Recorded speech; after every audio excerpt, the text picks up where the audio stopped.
આજે આપણે ઠંડી રોટલીમાંથી બધાને પસંદ આવે એવો ખૂબ જ ટેસ્ટી અને ખૂબ જ ઓછા સમયમાં બની જતો નાસ્તો બનાવીશું.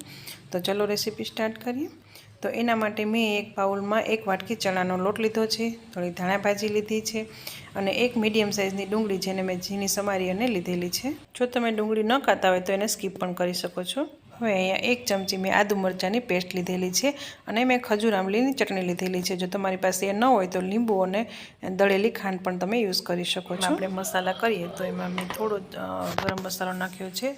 અહીંયા કાળા મરીનો પાવડર, હળદર, લાલ મરચું પાવડર, સ્વાદ પ્રમાણે નિમક નાખી દઈશું. 1 નાની ચમચી હિંગ નાખી દઈશું, ધાણા જીરું પાવડર અને અહીંયા મેં આમચૂર પાવડર લીધો છે અને અહીંયા થોડો ટેસ્ટ માટે મેગી મસાલો લીધો છે. ટોટલી ઓપ્શનલ છે.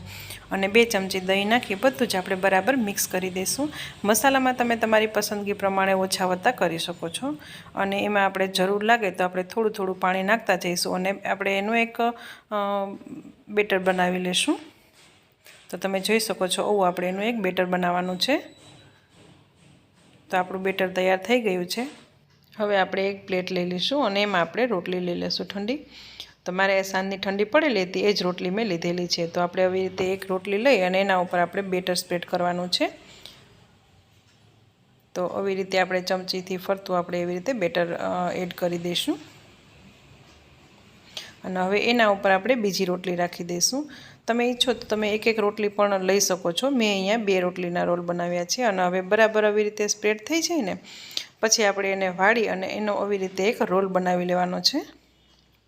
જો અહીંયા મેં 2 રોટલીનો રોલ બનાવ્યો છે. તમે ઈચ્છો તો 1 રોટલીનો પણ બનાવી શકો છો. આવી જ રીતે આપણે બધી રોટલીના મેં રોલ બનાવી લીધેલા છે અને હવે એક આવી ચાયણી લઈને એના ઉપર આપણે તેલ લગાવી દઈશું અને આપણા રોલ જે છે એમાં આપણે ગોઠવી દઈશું. મેં સાઈડમાં તપેલીમાં પાણી પણ ગરમ કરવા રાખી દીધેલું છે. તો હવે આપણે આ ચાયણી છે એ આપણે તપેલી ઉપર આપણે રાખી દઈશું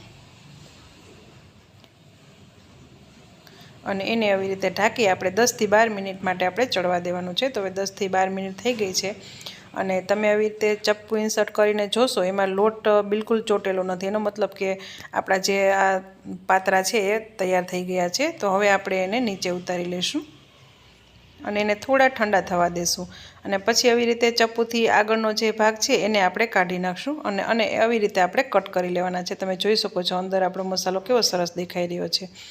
તો આવી રીતે આપણે પાત્રાના શેપમાં આપણે એને કટ કરી લઈશું.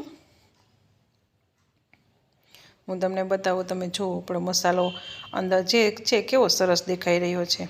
તો હવે મેં અહીંયા એક પેનમાં તેલ ગરમ કરવા મૂક્યું છે. એમાં રાઈ, જીરું, તલ અને લીમડાના પાન એનાથી આપણે એનો વઘાર કરવાનો છે. તો આવી રીતે આપણે મેં વઘાર સ્પ્રેડ કરી અને આપણે જે પાત્રા બનાવ્યા છે ને એ આવી રીતે આપણે એના ઉપર ગોઠવી દઈશું અને થોડા આ ક્રિસ્પી થાય પછી આવી રીતે એને આપણે ટર્ન કરી દેવાના છે. તો ફ્રેન્ડ્સ આવી રીતે તમે કરશો ને એટલે એકદમ ક્રિસ્પી એવા પાત્રા આપણા તૈયાર થઈ જશે. તમે જોઈ શકો છો કેટલા સરસ દેખાઈ રહ્યા છે.